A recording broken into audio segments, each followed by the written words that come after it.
kung ano po ba yung matalino o kumbaga parang marunong na bagay para sa atin na dapat natin gawin. Ano po?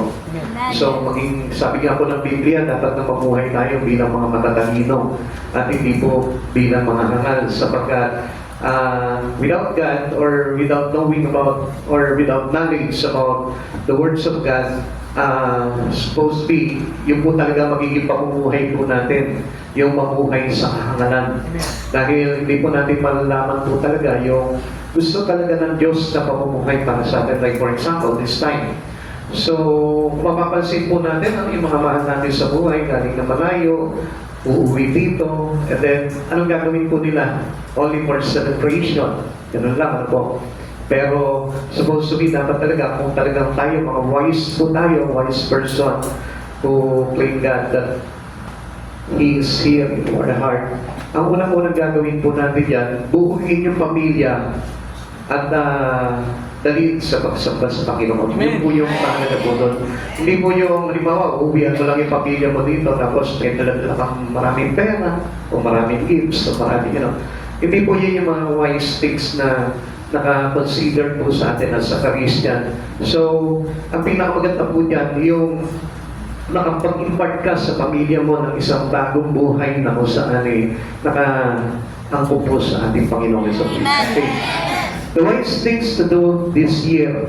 Sabi po ng Romans chapter 12 verse 1 and 2, kaya nga mga kapatid, alang-alang sa masganang habag ng Diyos sa atin, ako'y namamanhig sa inyo, ialay ninyo ang inyong sarili bilang handog na buhay, banal at kalugod-lugod sa Kanya. Ito ang karapat-dapat na pagsamba ninyo sa Diyos. Huwag kayong umayon sa takbo ng mundong ito, mag-iba na kayo at magbago ng isip upang mabatid ninyo ang kalooban ng Diyos kung ano ang mabuti na kalulugod sa Kanya at talagang ganap.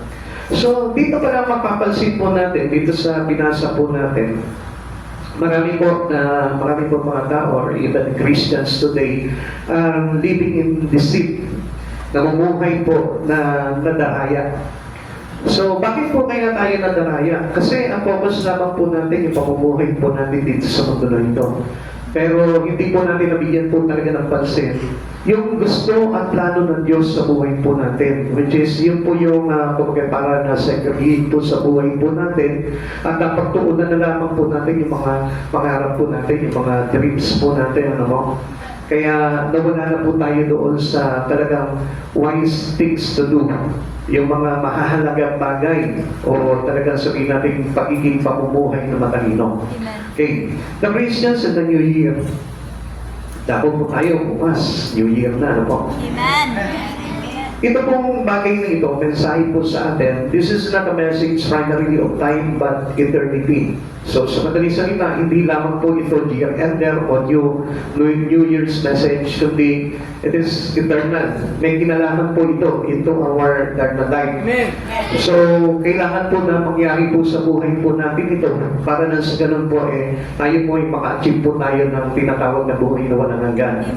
The eternal God cannot be measured in years. Tandaan po natin, hindi lang ngayon, halimbawa, gumawa ako ngayon, magbabago na lang ako ngayon, tapos pagkatapos po nito, kapag medyo nalalamig na yung pagbabago mo, balik ka na sa dati, hindi po natin doon masusukat ang Panginoon.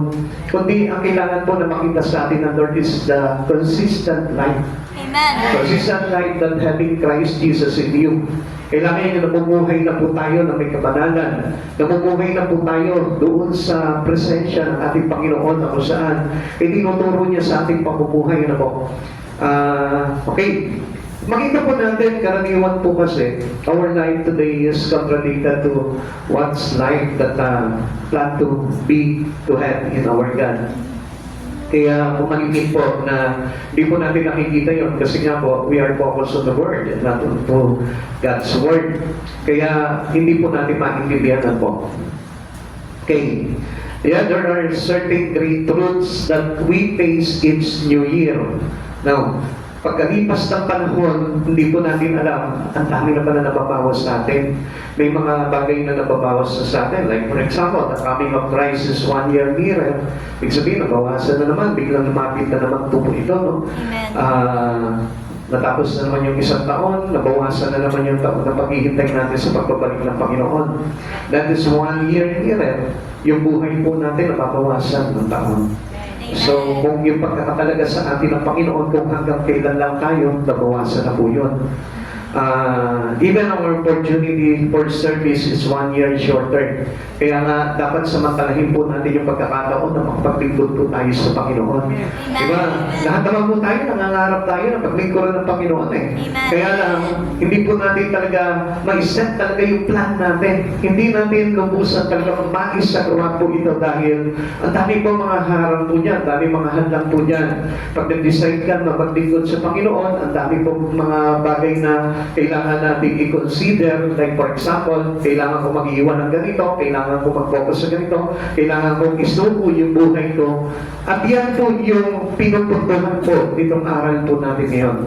Ano po ba yun? Yung tayo po yung magsuko. Sa pag-according po dito kay Pablo, sinulat niya po itong pamumuhay bilang Kristiyano.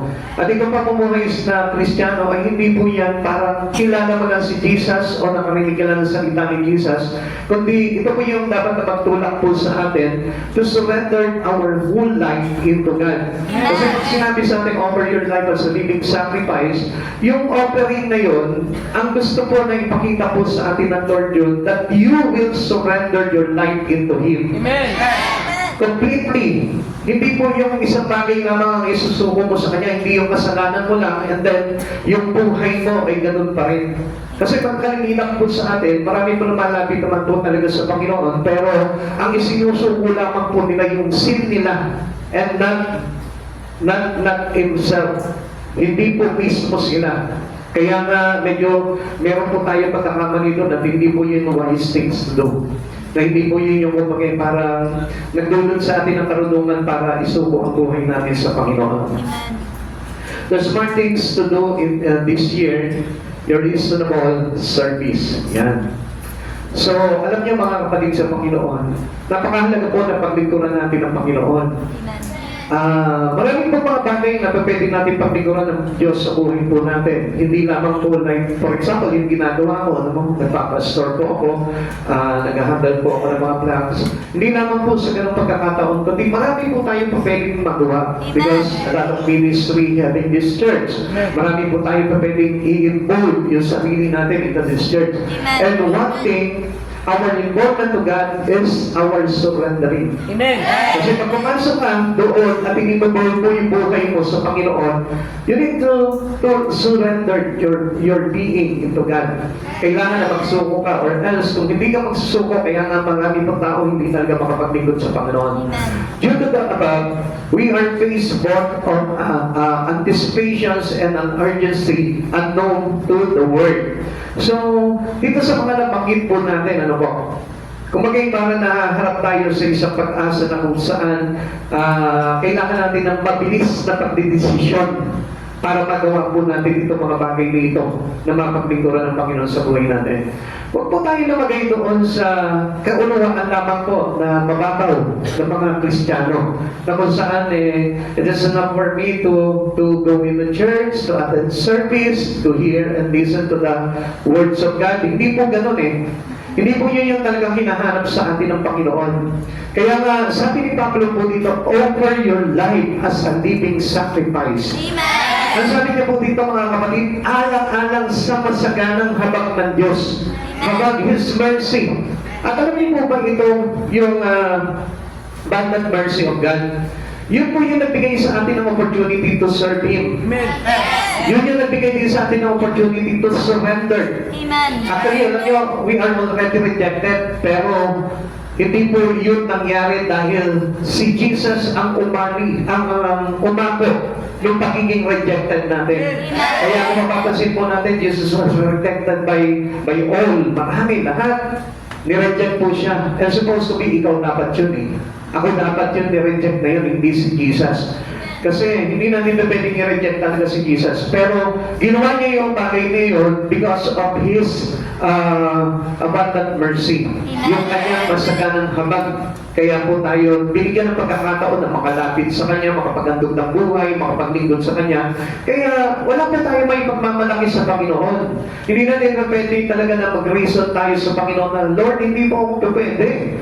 Kasi marami po akong mga pinagkakaabalahan. Then, hindi po wise thing po yung bagay na yun. Dahil the wise thing is to priority God in your life. Yung matutunan po natin na unahin talaga ang Diyos sa buhay po natin. Sabi nga po ng awit 90 verse 12, dahil itong buhay namin maigli lang na panahon, itanim sa isip namin upang kami ay lumunong. Alam niyo po ba, para sa Lord, kahangalan yung hindi lumapit sa Panginoon. Kahangalan yung hindi paglingkuran ng Lord. Kahangalan na layuan o iwasan ng Diyos sa kanilang buhay. It is not the wise thing to do.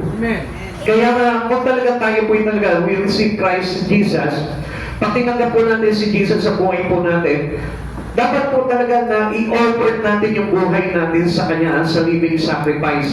Sinusuko na po natin yung buhay natin sa Panginoon. Dahil alam naman po natin na mapapahamak po tayo apart from Christ Jesus. And without Him, alam natin na hindi po natin makakaya at magagawa yung bagay na kailangan natin gawin pagdating ng araw.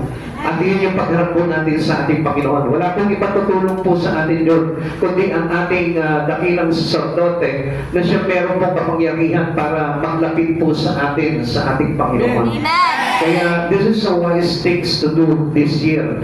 Okay, tingnan po natin ulit. Ano po? Revisahin po natin itong mga bagay nito. The wise things to do this year. Una, it will be wise to surrender to Christ. Gaya po nung nakasulat po dito, offer your life as a living sacrifice. To offer your life is not known, it is no longer yours.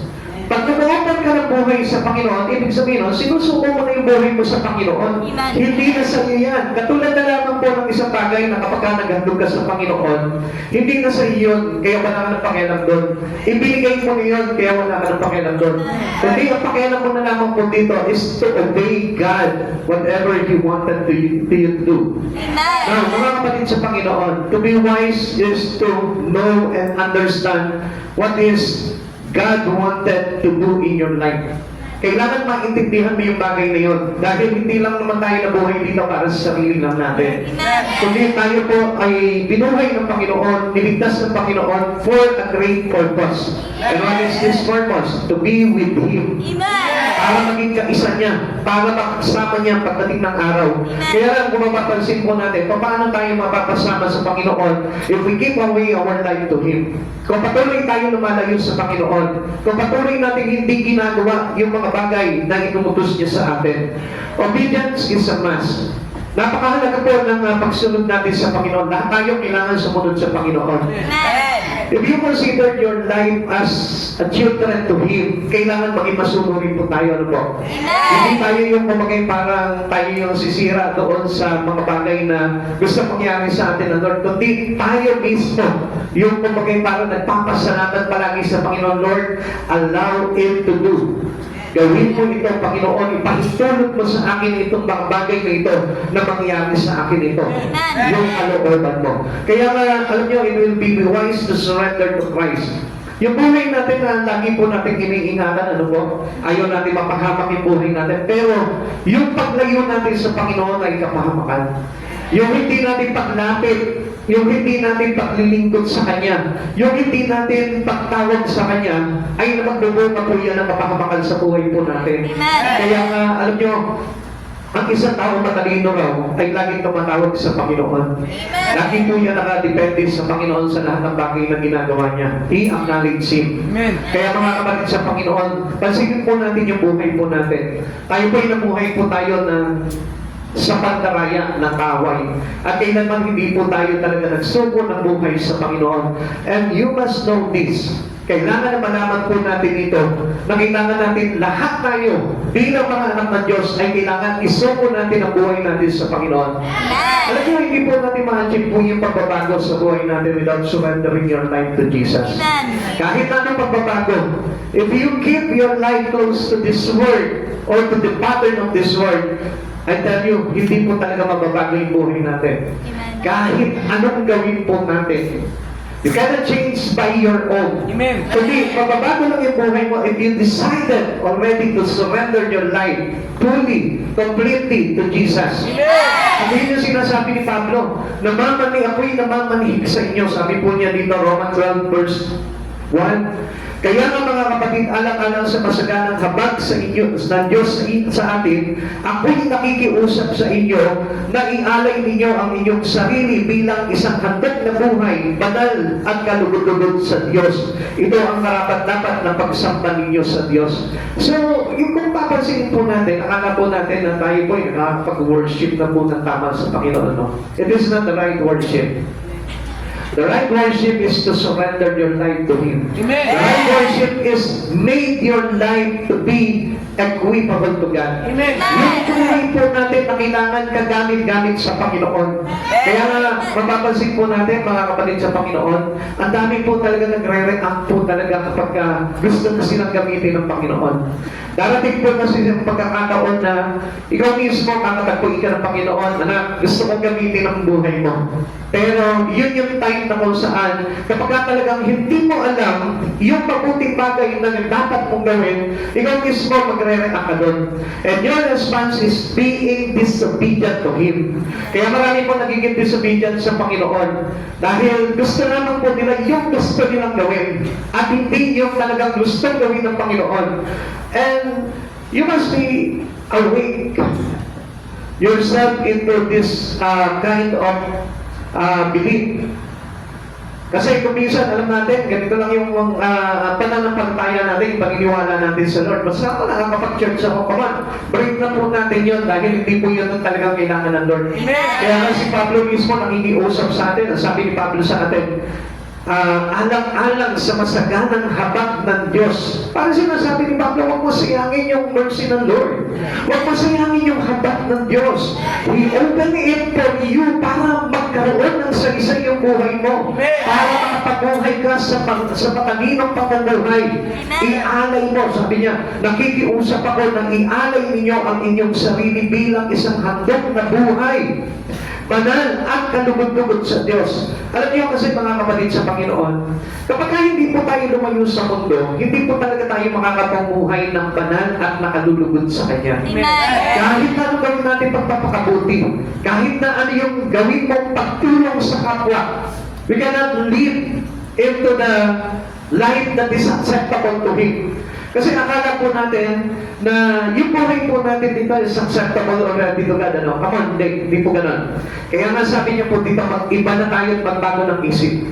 Dahil alam po ni Paul kung ano yung kalooban ng Diyos. That's supposed to be that was the Spirit of God, yun yung nagpaliwanag sa Kanya. And if you have already the Spirit of Jesus, yun din yung magpapaunawa sa iyo, anak, totoo itong sinabi ko kay Pablo at ito yung gusto ko na mangyari sa inyo. Ialay ninyo ang inyong buhay bilang handog na kalulugod sa Kanya. So yun po yung tamang pagsamba po natin sa Panginoon. Now, the formula for wise action is surrendering. Unang-unang dapat natin gawin dito ay isugo ang buhay po natin sa Panginoon. Never ever accept God without surrendering. Amen. It is useless. It is nonsense. Wala pong saysay po yun. Yung ba nagsisimba ka pero hindi mo naman na isugo yung buhay mo sa Panginoon. Come on. Akatulan pa rin po tayo doon. Dahil ang talagang nagpapakumpamaon, sabihin natin humingi na tawad sa Panginoon, nagsusugo ng buhay po sa Panginoon. Kaya nga kalimitan po na marami po talaga mga Kristiyano, very offensive po sa kanila yung makapakinig ng salita ng Diyos. Kasi kapag itinuwid na po yung buhay nila at ninais na po ng Diyos na itong buhay nila ay gamitin para sa karangalan ng Panginoon. Kasi mayroong gagawin ang Diyos na pagsasaayos yan. At habang isinasaayos po tayo ng Panginoon, hindi po tayo kumagay natutuwa. Hindi po tayo kumagay parang naliligayahan, kundi tayo po mismo ay nasasaktan dahil iba po yung buhay talaga ng plano ng Diyos sa atin dahil marami po talagang babaklasin po sa atin ng Lord. Ulitin ko po sa inyo, the formula for wise actions is in surrendering. Sabi po ng Romans chapter 12 verse 1 and 2. Kaya nga mga kapatid, alang-alang sa masaganang habag ng Diyos sa atin, ako'y nakikiusap sa inyo na ialay ninyo ang inyong sarili bilang isang handog na buhay, banal, kalugod-lugod sa Diyos. Ito ang karapat-dapat na pagsamba ninyo sa Diyos. Huwag kayong umamakiayon sa takbo ng mundong ito. Sa halip, hayaan ninyo kayong papaguhin. Ano sabi nito? Sa halip, hayaan ninyong baguhin ng Diyos ang inyong isipan, ang pag-iisip, upang maunawaan ninyo ang kanyang kalooban. Hindi natin maunawaan ang lubusan yung kalooban ng Diyos na gusto niya mangyari sa iyo kung tayo po mismo hindi nabago yung isipan natin. Okay, we accept Jesus already. Pero ang tanong dito, nabago ba yung isipan mo? Upon receiving Christ Jesus, allow Jesus to renew your mind. Kadalasan po sa atin, okay, nangangaral tayo ng salita ng Diyos, nagbabasa tayo ng Biblia, nagpe-pray tayo. Pero ang tanong dyan, na-renew na ba yung iyong isipan? Kaya nga kung mapapansin po natin, marami po mga Kristiyano, hindi naman po talaga totoong Kristiyano. Bakit? Kasi hindi makikita talaga sa kanila yung isang pagbabago ng isip na kailangan mangyari po sa isang tao na nagsuko ng buhay kay Kristo. Kapag tinanggap natin si Kristo sa buhay natin, dapat, ang sabi sa atin, dapat maging laman na ng ating isipan yung mga bagay na banal, nakalulugod, kapuri-puri, karapat-dapat. So yun po yung dapat na laman po ng isipan natin. Kaya nga, kung mapapansin po natin, ayaw ng Lord na nakaayon pa rin tayo sa takbo ng sanlibutan. Dahil ang pamumuhay sa sanlibutan ay pag-iisip ng mga bagay na nakabatay sa sanlibutan. Kaya sabi ni Pablo po dito, baguhin nyo na ang inyong isipan. Mag-iba na kayo ng isip upang mabatid ninyo kung ano ang kalooban ng Diyos. Every one of us, our dream someday is to be with Him. Amen. To be with Him in His kingdom. Amen. Pero hindi natin inilalagay sa isipan natin kung ano yung nakalulugod sa Panginoon. Kung ano yung mabuti para sa Panginoon. Kung ano yung ganap para sa Panginoon. Dahil bakit? Hindi natin naunawaan yung kalooban ng Diyos. Alam natin, basta ako mabait ako, matulungin ako sa kapwa ko, nakikiramay ako, mabait na ako. Kaluguran na ng Panginoon yan, kamang hindi po ganun yun.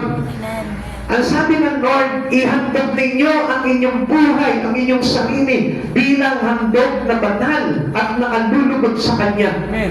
So hindi na tayo basta magiging mabait ako halimbawa sa kapwa ko, matulungin ako sa kapwa ko, pero hindi ka naman naging mabuti at kalugod-lugod sa Panginoon. Amen. Dahil kung minsan kasi, okay, nagiging mabait tayo sa kapwa natin, pero credit pa rin yan sa iyo at hindi sa Lord. Sapagkat kung tayo man naging mabait tayo at alam natin yung kalooban ng Panginoon, yung mga bagay na gagawin mong kabutihan, magiging credit na sa Panginoon yan. Okay, tandaan po natin bakit kailangan laging credit sa Lord. Dahil ang buhay natin is not us already. Hindi na sa atin. Kaya nga sabi po sa atin ng Panginoon do not conform to the pattern of this world. Transform by renewing our mind. Alam natin yung buhay po natin, in-offer na natin sa Panginoon. Kaya kalimutan mo na yung para sa sarili mo. Kundi isuko mo na yung buhay mo kay Kristo para ngayon mag-ilip tayo ng Panginoon into a new living. Amen. Into a new one. Para tayo po mismo ay babago na yung isipan natin. Kung hindi po natin gagawin ito, sinabi ni Pablo na ito, hindi pa rin po magiging ganap yung pagtanggap po natin sa Panginoon. Magiging kahangalan lamang po ng isang Kristiyano po yun, na after receiving Christ Jesus, akala po nila okay na ang lahat, pero ang kailangan po pala talaga ay mabago yung isipan natin. Kailangan po ng complete transformation. Dahil yung kasalanan po natin, ang Diyos kinumpleto niya kung linisin sa atin yun. Isang bagay na lang yun, you must decide. Amen. Kung ang buhay mo ay talagang isusuko mo sa Panginoon, it is some kind of repentance. Kasi kung minsan, tignan niyo ang tao nagre-repent sa Diyos, pero hindi naman niya isinusuko yung buhay niya sa Diyos. Paano po mangyayari po yun, Lord? Patawarin mo ako. Pero ang layo pa rin ang buhay niya sa Lord. Lord, patawarin mo ako sa mga kasalanan ko. Hindi ko na gagawin yung mga kasalanan ko. Okay, hindi mo na ginawa yung kasalanan ko. Pero, ang nangyari naman, ang layo mo pa rin kay Lord. Hindi mo pa rin inilapit yung buhay mo sa Panginoon. Kasi kailangan talaga ng Lord, yung proof na tayo pa mismo ay naglagak na o nagsuko na ng buhay natin sa Panginoon to complete our repentance. Alam natin ang Diyos ginawa ang lahat para po tayo ay maligtas. Kaya lang, it is our decisions already. This is our choice. Na kapag sinuko mo yung buhay mo sa Panginoon, kailangan makita na sa atin po yung bagay. Maging kalugod-lugod na po tayo, maging mabuti at maging ganap na po yung ating pamumuhay pagdating sa harapan ng Panginoon. Sabi po sa atin ng kanilang binasa natin, present your body as a living sacrifice. Ang hinahanap po sa atin ng Lord po dito is a real surrender. Yung totoo. Hindi mo yung kumagay para kapag umiyak ka lang dyan, akala natin sinuko na natin yung buhay natin. And then makikita mo, halos ayaw na ayaw niya pa rin ang Diyos sa buhay niya. Kailangan po makita na po sa atin na talagang ang buhay po natin ay pinabubuhayan na ng ating Panginoong Jesucristo. Hindi na yung ikaw, kundi si Jesus na yun namumuhay sa atin. Galatians chapter 20. Ang sabi po sa atin, I have no longer I, but Christ living in me. Ang Panginoong Jesucristo na ang nabubuhay para sa akin at hindi na ako. So kung si Jesus na yung nabubuhay sa atin, ibig sabihin yun, you fully surrendered already your life to Him. Kaya kung ikaw pa rin yan, lahat ng desisyon, ikaw pa rin. Kaya itong gusto ko ito yung pangarap ko. Ito yung gusto ko na gawin nitong araw nito, nitong taon na ito.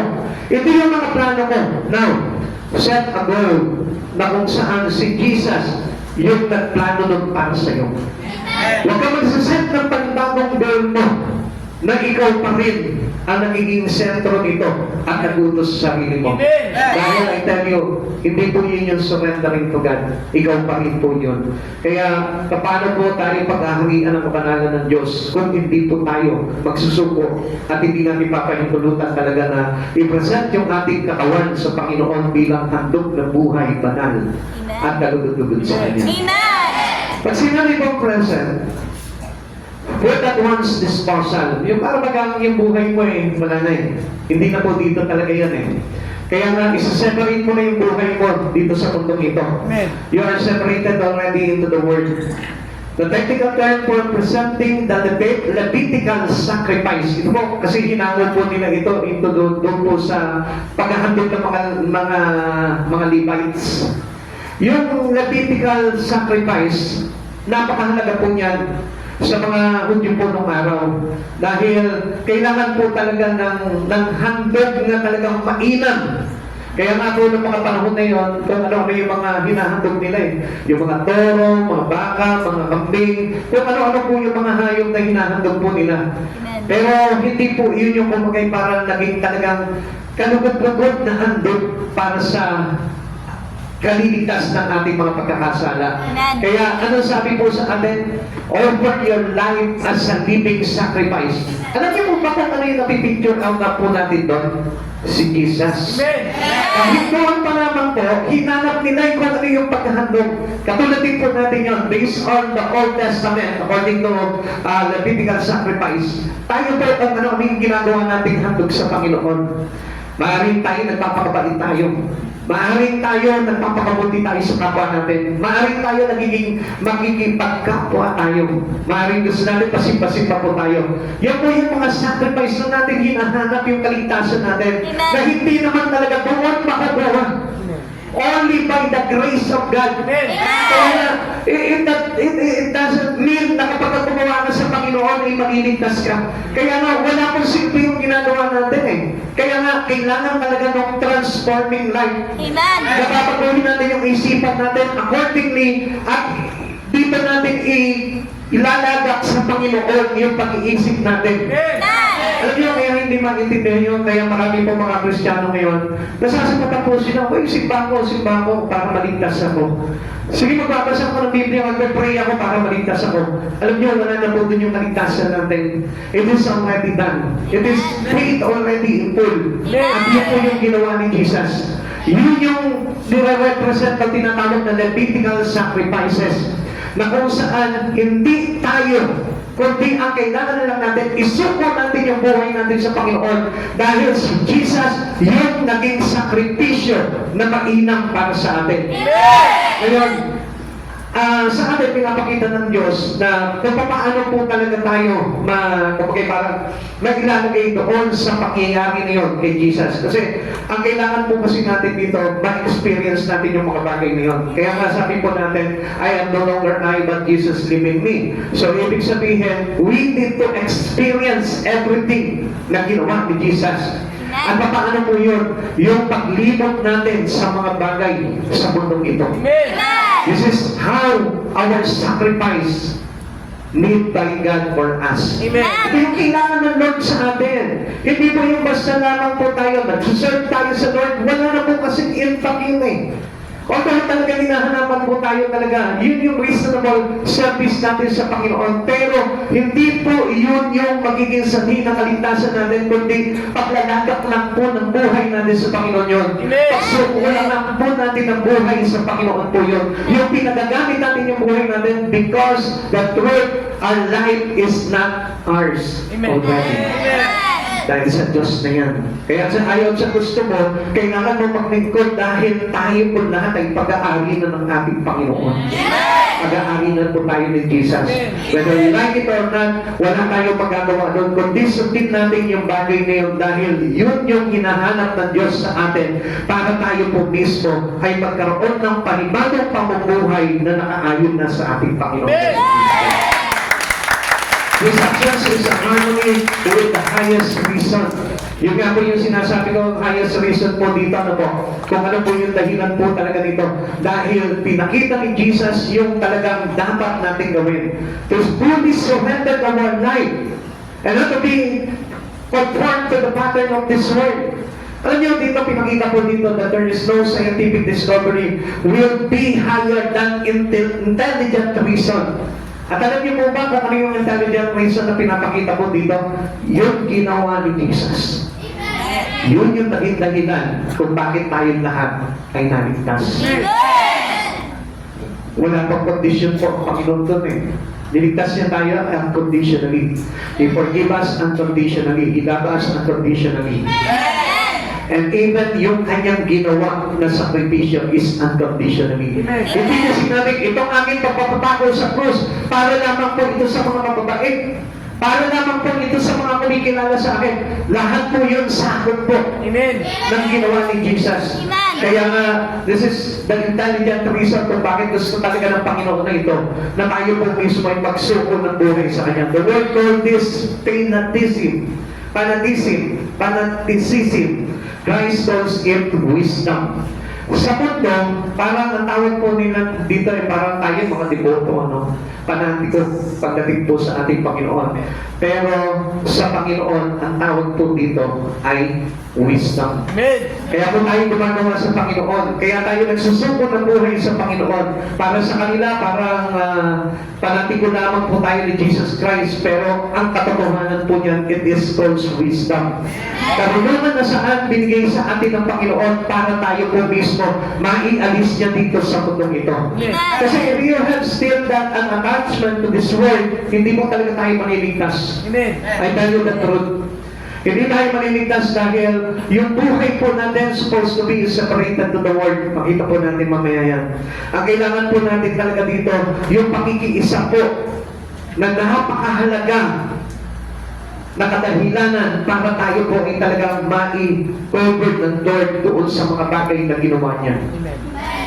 The basis of such action, yung pong the preceding verses and His power. Pinakita po dito yung mga unang mga talata po dito, pinakita po dito na kung saan kung ano yung mga bagay na may kapangyarihan para gawin natin itong mga bagay nito. The preceding chapter, yung chapter po dito na binasa po natin, and His passion, pinakita po dito kung gaano po talaga yung, even kay Pablo pa lang, makikita na natin dito yung passion po ni Pablo eh. Na kung saan talagang tayo po mismo, ano sabi niya gano'n? Ako po ay namamanhik, sabi niya ngayon, alang-alang sa kasaganang habak ng Diyos. Kumbaga parang, pinipili tayo ni Pablo, kinukumbinsi tayo ni Pablo because of this passion. Kasi gusto niya lahat tayo manikas talaga. Gusto niya talaga mailagay tayo sa isang napakakaliit matalinong pamumuhay na kaloob sa atin ng Panginoon. Kaya mga kapatid sa Panginoon, tingnan nyo, how can we receive this accordingly with Christ Jesus kung tayo po itatayo pa rin doon sa mga bagay na gusto natin tayuan lang dito sa mundong ito? Actually, yung buhay natin dito is apart from Christ Jesus. Hindi po ito kumbaga parang talagang pinahintulutan sa atin ng Lord. Ito po yung bunga po ng pagkakamali, yung pamumuhay natin dito. Kaya nga, ang totoo po talaga na buhay na hinahanap sa atin ng Panginoon is to offer our life as a living sacrifice. Yung pamumuhay natin ay pakinabang na kay Jesus. Yung buhay po natin ay talagang kay Jesus na maitutuloy. Kaya dito, pati dito, pinakita rin po dito the preceding testimony of the writer. Pinakita rin po dito ng may akda ni Pablo na kung saan yung testimony niya po dito ay talagang makikita po natin sa buhay niya. Yung sinulat niya, mismo siya ang gumawa rin. Kung paano si Jesus, nabasa niya ito doon sa mga ginawa ni Jesus, at tayo naman, mababasa natin ito sa katauhan naman ni Pablo. Kaya kung mapapansin natin, talagang hinandog ni Pablo yung buhay niya. Kahit mamatay siya, kahit nabugbugin siya, kahit parusahan siya ng mga kaaway, talagang tinanggap niya talaga yun. Dahil bakit? Yung buhay niya kasi nakaalay na kay Kristo. Kaya kung mapapansin natin, no, ang dami mga Kristiyano pa rin, very offensive pa rin po sila kapag halimbawa, inaaralan po sila ng mga bagay patungkol sa Panginoon. Nasasaktan pa rin yung kanilang kalooban at nagre-repente pa rin po sila sa Panginoon. Alam niyo po kung bakit? Kasi nga po, hindi nakasuko ang buhay sa Panginoon. Kaya nga, kung mapapansin natin mga kapatid sa Panginoon, isang bagay po para makita po natin, even though yung words of God na tinuturo sa atin is very offensive, hindi po ito magiging offensive sa mga tao na nagsuko ng buhay sa Panginoon. Kaya kalimitan po sa mga Kristiyano po ngayon is very sensitive. Bakit po nagiging sensitive po sila pagdating sa mga napapakinggan po nila about words of God? Dahil hindi nakasuko ang buhay sa Panginoon. If you are submitted your life into Christ Jesus, lahat po yan pleasantly tatanggapin mo po talaga yan ng buo sa kalooban mo. Kahit na masaktan ka, Lord, alam ko yung passion mo eh. Alam ko yung pag-ibig mo sa amin. Alam ko yung malasakit mo sa amin. Kaya ito ginagawa sa amin ito. Dahil para sa ikaliligtas namin ito. Ganun din po si Pablo. Hindi niya po inahari po na alubihan yung mga bagay na mga nangyayari po sa kanya. Kundi lahat po yung tinresyon niya po yun. Yung mamatay para kay Kristo. Amen? Amen? Yung mabuhay para kay Kristo, lahat sa Kanya yung treasure sa Kanya yun. Kaya nga sabi niya, to die is gain and to live is Christ. Sabi niya gano'n. So, ibig sabihin, yung pakinabang ng buhay niya, nakaangkop na kay Kristo. Sa mabuhay siya sa pagmatay, may pakinabang kay Kristo. Diba? Halimbawa tayo, patulad po natin, ano po, minsan tayo, nabubuhay lang tayo sa sarili natin. Kaya nga kung minsan sinisikap lang natin na maging masagana lang ang buhay natin, pero yung espiritu natin at relasyon natin sa Panginoon hindi po nagiging masagana. Kaya nga sabi ng Lord, sabi po dito ni Pablo, alang-alang sa masaganang habag ng Diyos, ialay ninyo ang inyong buhay. So ipinapakiusap po sa atin na doon sa kasaganahan ng habag ng Diyos, samantalahin po natin maiahalay yung buhay po natin. Alam nyo, habang tayo po'y nabubuhay po dito sa mundong ito at habang hindi pa po dumarating ang Panginoon, grace is there. Nandun pa rin po yung grace at biyaya ng Panginoon. Pero sandali po na dumating na po dito si Jesus, that is not, it is the time of ungrace na tinatawag. Pag bumalik po dito si Jesus, nandiyan na po si Jesus. It is the time of ungrace. Pag sinabing ungrace, wala na po yung habag ng Diyos. Pag bumalik na po dito yung mga anti-Kristo, there is no work of the Holy Spirit already. Wala na. Kaya nga, ito yung panahon na the best time for us to change, the best time for us to surrender and submit our life to Jesus. Kapatid, seryoso hindi yung mga bagay nito dahil sabi ko nga po sa inyo, napaka-ikli na lamang po ng buhay ng tao. At hindi po pinangako, isa sa mga hindi pinangako ng Diyos yan, na bukas buhay ka pa. Wala pinangako ang Diyos doon dahil alam ng Diyos ang hangganan ng buhay ng tao. Whether we live here, walang nakatitiyak kung hanggang kailan po ang buhay ng tao. Kaya nga, ito po yung kumbaga parang urgency na panawagan sa atin ni Pablo. Do not conform to the pattern of this world. Transformed by renewing our mind. Now, summarizes the mercies of God. Pinakita rin po dito na the basis for such action is yung pong mercy talaga ng Panginoon yung nangingibabaw po sa mga tao para magsuko ng buhay. And without that mercy, kahit anong gawin mo, kahit magsuko ka, wala na po yun. Habang lamang po, biyaya lamang po ng Diyos. Kala natin, parang magiging kalugod-lugod na talaga sa Panginoon po yun. Ano po? Kinonsider lamang po ng Lord yun because of His mercy. At hindi po tayo kapag makapagmamalaki sa Panginoon, o yan Lord, nagsuko na ako ng buhay sa iyo, pinapagamit ko na yung buhay ko sa iyo, Lord, o yan, nagputay na ako sa iyo, Lord. Wala tayong mag-isusumbat sa Panginoon. Kaya nga kung sa tingin po natin, nakagawa ka ng konti, nakapaghandog ka ng konti, akala natin talaga tribute na sa atin yun dahil may nagawa tayo sa Panginoon. Come on. Hindi po yun kumbaga para makakatapik ng mga bagay na nagawa po natin na pagkakasala sa Panginoon. Amen. Dahil ang Diyos lamang po yung may kakayanan na gumawa para tayo po'y maginis sa pagkakasala. Amen. Kaya lagi natin tatandaan, wala pong sense yung buhay natin kung hindi tayo binigyan ng opportunity ng Lord na makapagsugo ng buhay para sa Kanya. Kaya mga kapatid sa Panginoon, samantalahin po natin yung pagkakataon habang nandiyan pa po yung tinatawag na grace of God. Amen. Open pa rin po ang Diyos na tanggapin po tayo. Hanggat nandyan pa rin po yan. Dahil pagkatapos po ng grace na yon, judgment na po yun. At wala na po makakaligtas po doon. Hatol na po talaga yun. Okay, number 2. It will be wise to separate from the world. Ito po yung talagang gusto mangyari sa atin ng Panginoon. Pero nahihirapan po ang Diyos po sa atin dahil mas inibig na po natin ang sanlibutan eh. Pero alam naman po natin na kapahamakan po talaga ang umibig sa sanlibutan dahil tayo po'y nalalayo po talaga sa pag-ibig ng Ama. Kaya hindi po natin talaga pwedeng i-please yung sarili natin. Lord, maintindihan mo ako. Alam nyo, hindi po tayo pwedeng i-please ng Lord po doon dahil it was already written. Naka-establish na po yung kanyang mga salita. Naka-establish na po dito yung kanyang mga ipinagbabawal. Every warnings of God was already establishing in this word. Kaya hindi na po natin na pwede ma-erase po yung bagay na yan. Pag sinabi ng Lord, do not love this word, wala tayong magagawa doon. Pag inibig po ito sa libutan na ito, kaaway ka ng Diyos. Yun po yung talagang sinabi sa atin ng Panginoon dito, na hindi natin pwedeng purahin sa Bible po yun dahil mas lalo tayo mananagot sa Panginoon. It will be wise to separate from the word. Romans chapter 12 verse 2. Huwag kayong makiayon sa takbo ng mundong ito.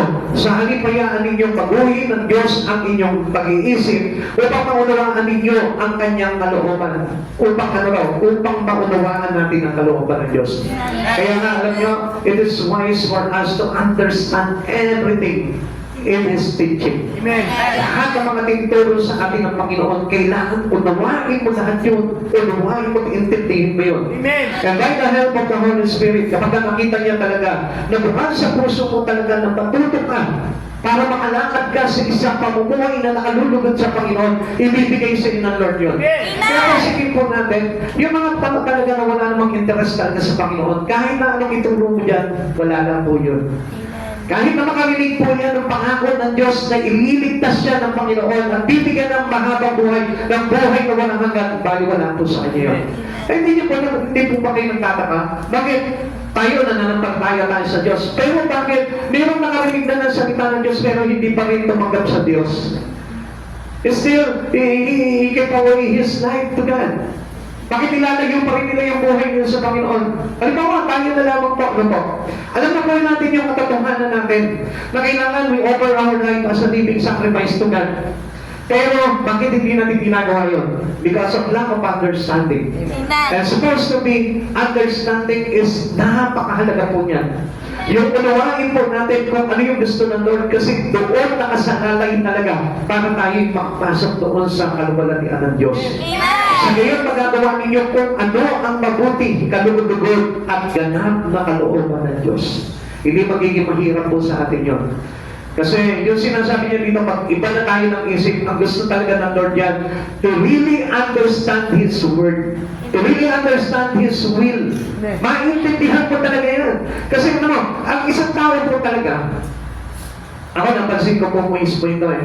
Kailan nga lang po eh, kapag halimbawa, let's say, may pinapagawa siya ng assignment, ano po, nagpapaturo siya sa assignment niya.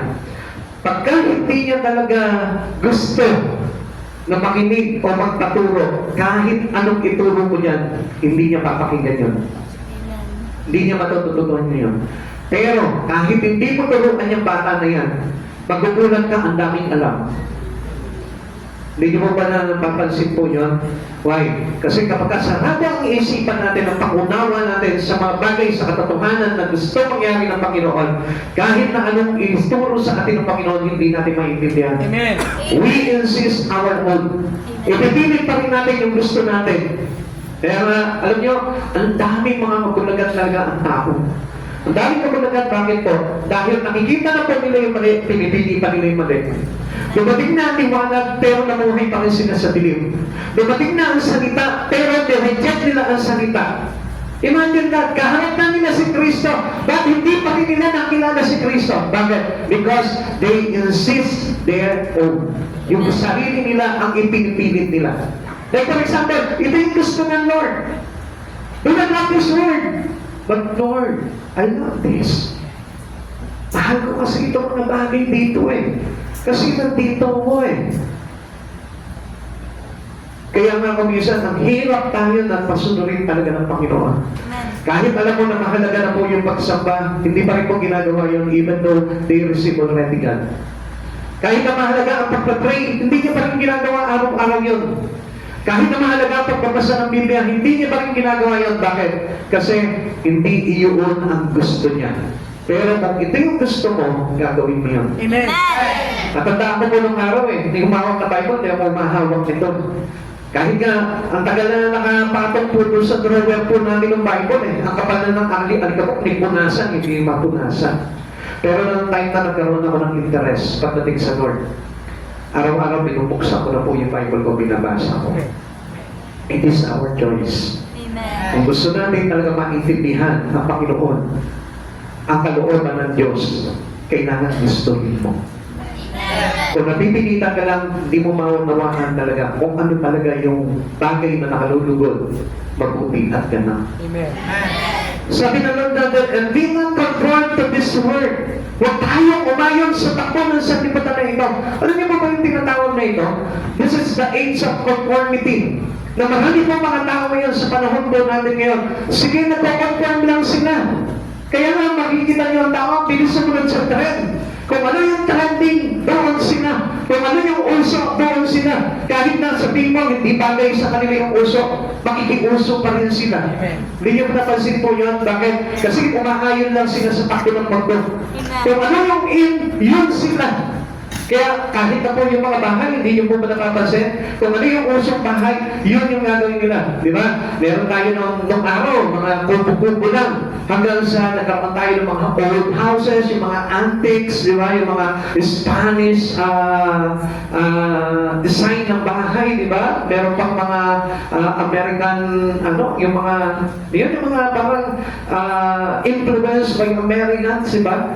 Tapos ngayon, parang iba-iba na yung mga naglalabasan po ngayon, ano po? Kasi yun yung nasa trend. So tayo naman, sunod tayo na sunod doon. Samantalang ang gusto ng Lord, yung maging tahanan natin ay tahanan sa langit. Amen! Kaya saan ayaw natin yun, inaayaw natin yun. Na kapag sinabing tahanan ng Diyos, ay ayoko dyan. Masusunog ako dyan. Ayoko dyan. Waste of time dyan. Busy ako eh. Ang dami natin dalingan. Pero ang katotohanan po diyan, pagdating ng araw, yun naman yung gusto mong punta. Amen? Amen. Yun naman yung gusto natin marating. Pero, hindi natin mailagay doon yung sarili natin. Kaya nga, bakit? Because of the age of conformity. Lagi lang tayo ayaw ng ayaw sa mga bagay na nakikita natin, kahit masama na inaayunan pa natin. Kahit hindi na nakakatuwa, natutuwa pa rin tayo. Kahit na nag-cause na sa atin ng kasalanan, tuwa-tuwa pa rin tayo. Sige pa rin tayo doon.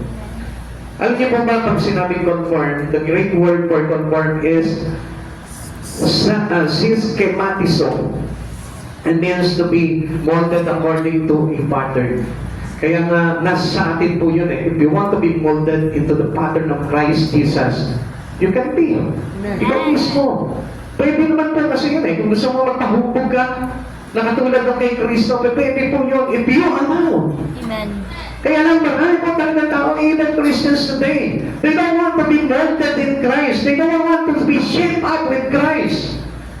Kaya nga kung mapapansin natin, ang daming Kristiyano, pero kung papansinin po natin, hindi sila katulad ni Christ. Wala yung Christ-like. Wala yung gumigising ng umaga para magdasal, mag-pray, makapag-usap sa Ama. Makapag-usap kay Jesus. Wala po ba yung gigising ng umaga para lamang po manalangin. Para lamang po mag-aaral ng salita ng Diyos.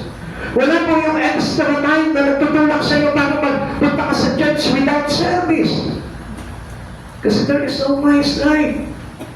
Hindi tayo doon kung parang nakukonform into Christ Jesus. Gusto natin palagi mag-conform tayo sa libunan. That's why Jesus hated people who conform their life into the pattern of the Word. Kaya nga si Jesus mismo, alam niya talaga eh, galing siya sa mga tao talaga na nalulunod sa kamunduhan na ito. Kaya kung mapansinin po natin, alam niyo po ba, ang isang tao na lumalapit sa Kanya at pumapasok sa Kanyang tahanan, doon po nalulugod ang Panginoon. Na kapag ang isang tao gumawa na ng mga bagay na gustong ipagawa sa Kanya ng Panginoon, doon nalulugod ang Panginoon. Kaya nga sabi ng Lord, do not conform to the pattern of this world. Kasi yung pattern ng ito ay hindi pattern ni Jesus. Magkaiba po yun, hindi magkakasundo yung bagay na yun. Kahit na sabihin natin, naiintindihan ako ng Lord because I need this, I need that, I need to do this. Come on, hindi po ganun eh. It is pleasing our own wanted. Gusto lamang natin yun, hindi yun yung gusto ng Diyos. Pero, may isang bagay na gusto ka. Pero, ayaw mo muna ngayon. Ano yun? Langit. Heaven. Sa piling ng Diyos. Hindi katulad ni Pablo eh. Halos talagang nag-agaw yung kasabihan niya eh. Mabuhay man ako. Sabi niya, magagamit pa rin ni Kristo para sa kanyang kaluwalhatian. Mamatay man ako, pinakamainam na dahil makikita ko na ang aking tagapagligtas. Amen. Ganun eh. Samantalang tayo, Lord. May pangarap ako, Lord. Kaya ako na ako mag-stable. And then, siguro pag-stable na ako, baka pwede na kitang paglingkuran. Ang dami pa rin po natin ang reason na tumatanggi pa rin sa Panginoon. Kaya nga, alam niyo po ba, parang sinasabi natin sa Panginoon, Lord, I need to conform my life to the pattern of this word. Pero si Jesus po mismo bumaba dito, kailangan kopyahin niyo ako. Parang sinasabi ng Lord, kopyahin mo ako, maging katulad kita. Yun ang gusto talaga ng Lord eh.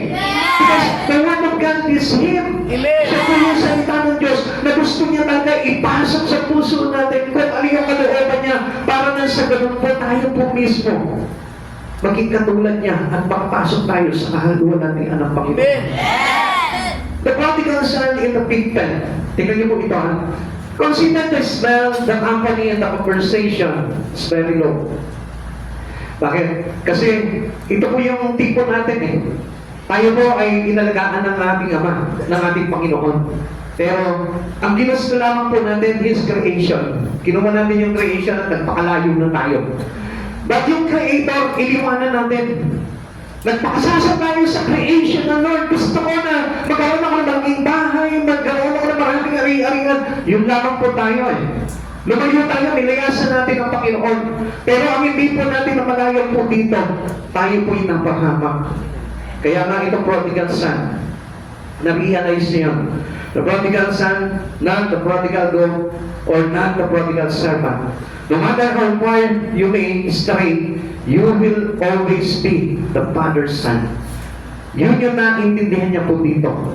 Na kahit na sino pa siya, kailangan niya magbalik sa kanyang Ama. Because I am a prodigal son.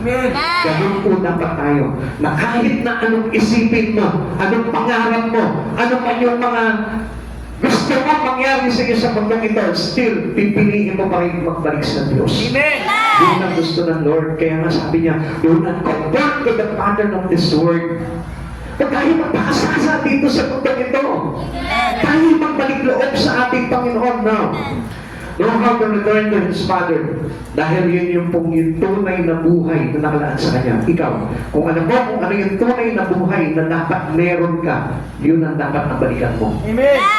Hindi yung buhay na kung saan doon ka ng pagkakasala. Buhay na kung saan doon ka ng pagkakalaglag ng tao dahil sa tukso ng kasalanan. In the world, but not of the world. Nandito tayo sa mundo, pero hindi ka isa ng mundo. Amen. We are separate in this world. Hindi na tayo dito. We are going to be separate from the world. Kailangan layuan na natin itong mundo na ito. Chapter 17, 15 to 16, sabi nito, hindi ko itinadalangin kunin mo sila sa sanlibutan, kundi iligtas mo sila sa masama. Hindi sila taga-sanlibutan tulad ko na hindi rin taga-sanlibutan. Kaya nga si Jesus mismo nag-alala po sa atin eh. Parang sinasabi niya, Ama, hayaan niyo muna na turuan ko ito mga tao na ito dahil gusto ko silang maligtas. Parang gusto ng Diyos na ito, ng ating Panginoong Jesucristo, ilayo tayo sa masama.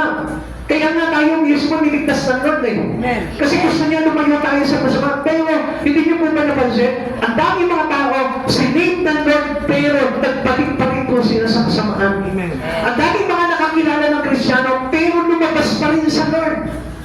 Dahil sa konting bagay lang na sumagasa sa pamumuhay na gusto nila dito sa mundong ito, nagbalik po ulit sila doon sa masama. They are not a prodigal son to the Father. Sila po yung anak ng sanlibutan. They are the children of the world and not the children for our Father. Kaya nga, tignan po natin yung bagay niya. Ang totoong buhay po natin ay nasa Diyos, natin sa Kristo. At doon po tayo kailangan bumalik. Dahil alam natin na dito sa mundong ito, being a children of this world, wala tayo mapapala. Bakit? All these things in the world will be dissolved. Amen. Po yan, tutunawin yan, gugunawin yan. At saan ka ngayon pupunta? And always be remember na lagi mo matandaan na kailangan tayo'y bumalik sa ating Panginoon dahil wala na tayong titirahan kapag tinupok na itong mundo na ito. Kaya nga ito prodigal son, bumalik agad po siya sa kanyang ama. Ikatlo, it will be wise to shine for Christ. Kailangan ito na po yung panahon na nagliliwanag na po tayo kay Kristo. Kaya chapter 12 verse 2 ulit, huwag kayong maging ayon sa takbo ng mundong ito. Sa halip, hayaan ninyong baguhin ng Diyos ang inyong pag-iisip upang maunawaan ninyo ang kanyang kalooban. Sa ngayon, magagawa ninyo kung ano ang mabuti, kalugod-ugod, at ganap na kalooban ng Diyos. Yun po yung pagliliwanag ng ating isipan. Pagliliwanag ng ating katauhan sa mundo pong ito. To transform is to let the Lord to renew us.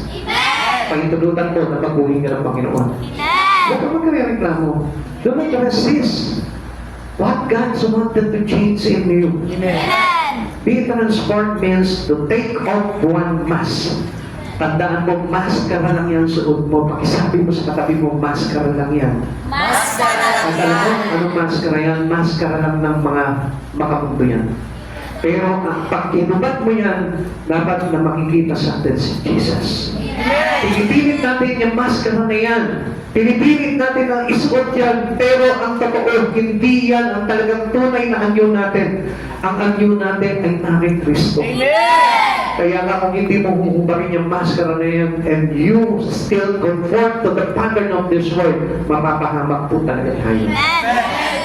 Example, Matthew chapter 17 verse 2, the showing of Christ's glory. Tatandaan po natin ano po yung transfiguration. Si Jesus, biglang nagliwanag po yung kanyang anyo, yung kanyang mukha. At alam niyo po ba ang ibig sabihin dito? Yun yung talagang anyo niya, siya Diyos. Na hindi pinapaniwalaan ng tao, tao lang yan! Paano naging Diyos yan? Tao yan, pinanganak ni Mary yan eh. Subukan mo na kung hindi pinahintulutan ng Panginoon, hindi magliliwanag yung mukha mo. Kaya nga, nung mapansin po nila, ito po si Moises, tandaan niyo po ba yung umakyat po siya doon, kinatakbo niya ito si Yahweh. Pagbaba niya, nagliliwanag yung mukha niya. Pero, hindi yan yung matulad ng pagliliwanag ng mukha ng Diyos. Dahil siya nakikita siya ng tao ng harapan, ng mukhaan. Pero ang Diyos hindi natin makikita ng mukhaan doon. Kaya nga, ito po tatlong alagad na po ito, no? Sila Peter.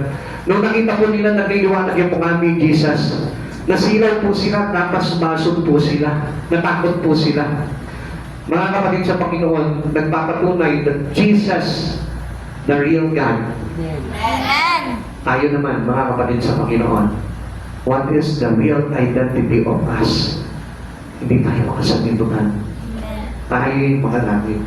Tayo'y doon sa piling ng ating Panginoon sa Kristo. Kaya it's better to take off our mask. Kailangan matutunan natin kung bakit natin yung ating maskara. Na kung saan nagpe-pretend tayo ng taga-rito tayo. Do not pretend to be one of this world.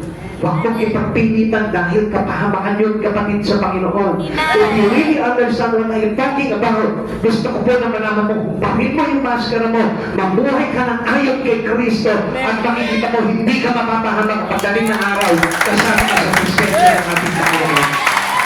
Matthew 17 verse 2, habang sila'y naroon, nakita nila nagbago ang anyo ni Jesus, nagdiwanag na parang araw ang kanyang mukha at nagdiningning sa kaputihan ang kanyang damit. Dito na naiyak yung kabanalan po ng ating Panginoon. Na hindi makita-kita ng ibang mga tao. Na hindi nila makita-kita yung talagang katotohanan kay Jesus. Until now, hindi pa rin nila kinikilala ng Diyos ang Panginoon. Pero dito sa atin, naunawaan na po natin itong mga bagay na ito sapagkat nakita na po natin yung kaluwalhatian ng Panginoon dahil tinanggap natin ang Panginoon sa Kristo. Changing the outside to be consistent with the inside.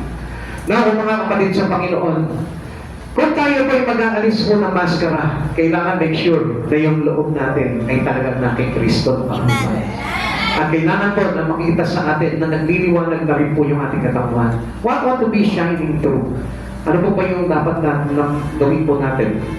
Galatians chapter 5, verse 22 to 23.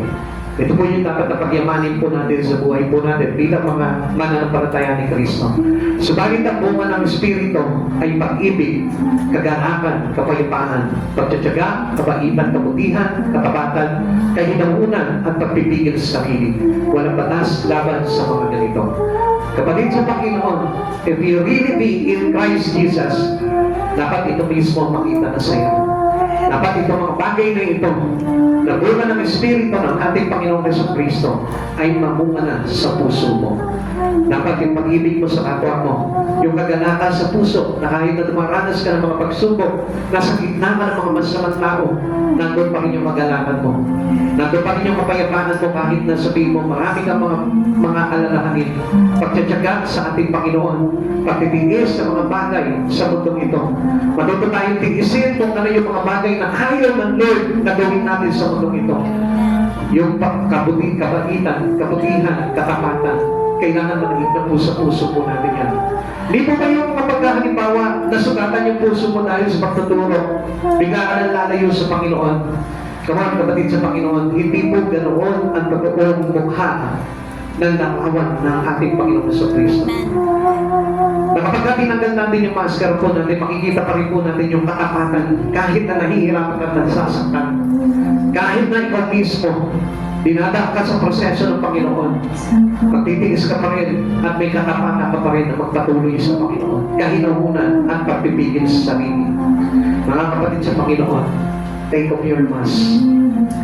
Tagalin mo na yung maskara mo. Maskara na dumaraya sa iyo sa sanlibutan ito. Maskara na lumululog sa iyo para mapahamak ang kaluluwa ng pagdating ng araw. Kung magpapakalulog po tayo sa mundong ito, I tell you, wala kang titiran, wala kang pupuntahan, dahil alam natin, ang nagsisikap utal sa mga bagay sa laman sa mundong ito ay aanin ng kamatayan. Subalit kapatid sa Panginoon, nasabi ng Lord, matutong na ang daigdig na ito. Kung tayo ay kay Kristo, kasama tayo na ipapalik ng Lord sa kanyang kalwalatian. Amen. Mag-isip ka sa oras na ito, kapatid sa Panginoon. Ang daming pagbabago na gusto mong gawin sa buhay mo. Pero isang pagbabago lamang ang dapat na talaga maganap. Yung tayo po ay maging ayon sa kalooban ng ating Panginoon Hesus Kristo. And do not resist. Learn that you can't resist it anymore. Whatever God was teaching you, kung ano yung tinuturo sa inyo ng Panginoon, do not resist it. Huwag mong i-reject yung bagay na yun. Tanggapin mo yung pagtuturo na yun. Sapagkat yun ay nakakonform sa pattern ng Diyos at hindi sa mundo. Amen. Kaya nga kadalasan inaayawan natin yung bagay na yun because hindi yun ang talagang gusto natin. Ang gusto ng laman natin pagpakasiya dito sa mundong ito. Ang gusto ng laman po natin yung mga kalayawan ng mundong ito. Ang gusto ng ating laman, gusto natin yumaman tayo, magkaman tayo ng maraming salapi. Pero hindi yan ang gusto ng Diyos. Ang gusto ng Diyos, yung tayo pa yumaman sa mga bagay na spiritual na maglalagay sa atin sa piling ng Diyos pagdating ng araw. Do not conform to the pattern of this world. And perhaps dapat po na maunawaan po natin na ang pag-ibig sa liputan ito ay pagpapakamatay, ay pagpapakahamak ng kanyang sarili. Sapagkat to love this world is to become an enemy to our Father. Amen. Kapatid sa Panginoon, mag-isip ka sa oras na ito.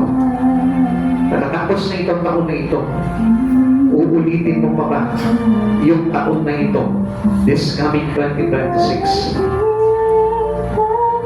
Dalangin ko na bawat isa po sa atin, kung ano yung bagay na nakasanayan natin for 2025, ay baguhin na po natin itong 2026.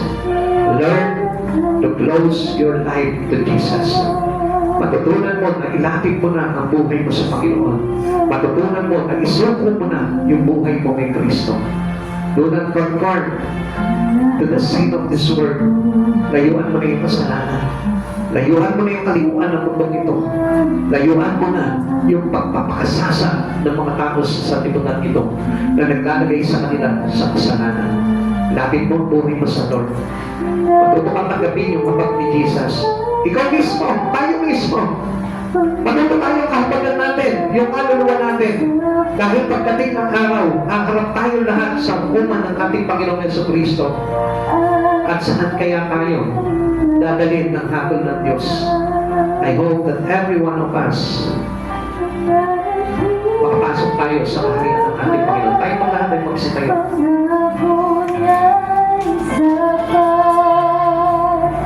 Ito po yung napakagandang pagsalubong po natin sa New Year.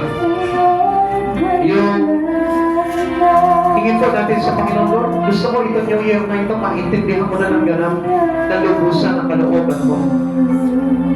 Ayoko na ng mga nagdaang panahon ng pagiging Kristiyano ko, na wala man lang akong nasunod sa mga bagay na pinaguutos mo ayon sa iyong kalooban. Kapatid sa Panginoon, si Jesus ang salita, si Jesus ang kalooban ng ating Diyos. At kung hindi po natin tatanggapin talaga ng buong puso ang ating Panginoon Jesucristo, never change will happen in you. Ang changes ay mangyayari po sa mga tao na tumatanggap at umuunawa sa kalooban ng ating Panginoon Jesucristo. And this time, pwede mong hingin sa Panginoon, make a prayers to Him. Idalangin mo sa Panginoon, ipaunawa mo sa akin ang mga bagay na ito. Hindi po tayo po'y nakabasa na po ng Biblia na unawaan na po natin ito. Hindi po kayo nakikinig ka ng salita ngayon ng Diyos, nauunawaan mo na ito. Marami pa rin po nag-i-struggle sa kanilang kaunawaan pagdating sa salita ng Diyos. And this time, why don't you ask God, pray, ask the Lord to give you understanding. Hindi manakot ang Diyos. Kasi naman may kulang sa kaunawaan at karunungan. Pagdating ng Diyos at saka na siya magkaloob. At sa oras na ito, kapatid, you need to surrender in full in Christ Jesus. Dahil malapit na kung dumating ang Panginoon. Huwag kang magpakalunod sa mundang ito. Huwag kang magpakasal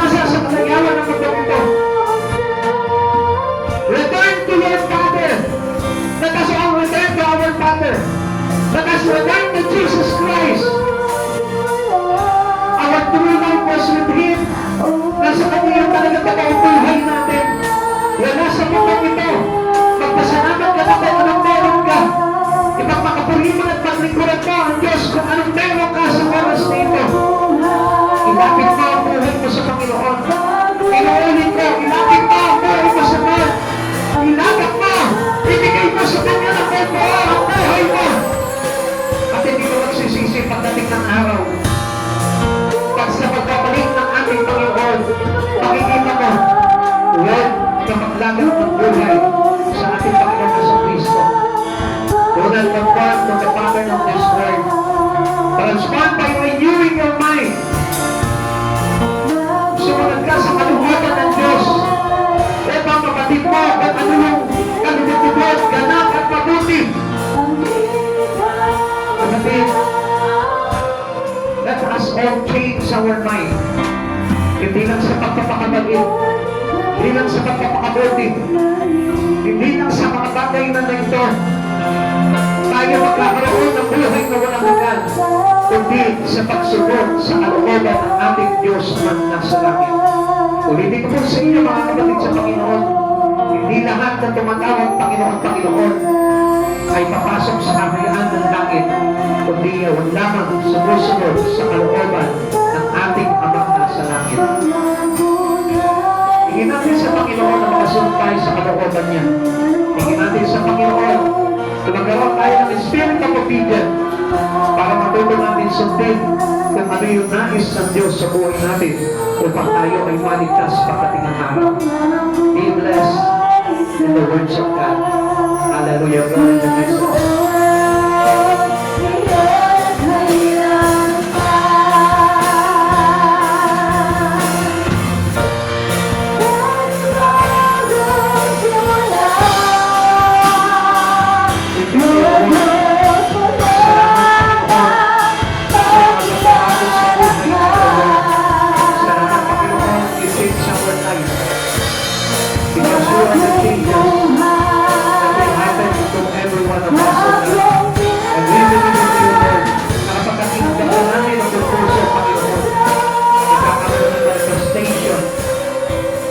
Kapangyarihan mo ng Espiritu mo sa aming buhay na tayo. Upang dalhin kami, Panginoon, sa isang kasiguraan ng buhay na nakaayon sa iyong karunungan, Panginoon Jesus. Hihigin mo ang tayo kapal. Kailangan ka namin, Panginoon Jesus. Ika natin without you, Lord. Ang panakanakanan ng buhay namin ito, Lord, yung nakakapag sa iyo. Kapalas namin, Panginoon, na hindi mo makakayanan ang bawat isa o Lord. Lord, sa karunungan, kalubahan, sa mga bagay na espiritual, sa paglalagay sa piling mo, sa buhay mo walang hanggan. Panginoon Jesus, kailangan ka naman natin, Lord. Kailangan namin ang kapanagan mo. Kailangan namin ang kahiwan mo. Wala kang nagkakaroon. Pumasok ka sa puso at mga Let transform us of life. Transform our spirit of God. Panginoon, hinihiling ko sa oras dito, God. Pasukin mo ang ating buhay. Tumalak ka, Panginoon, sa buhay ng mga isa.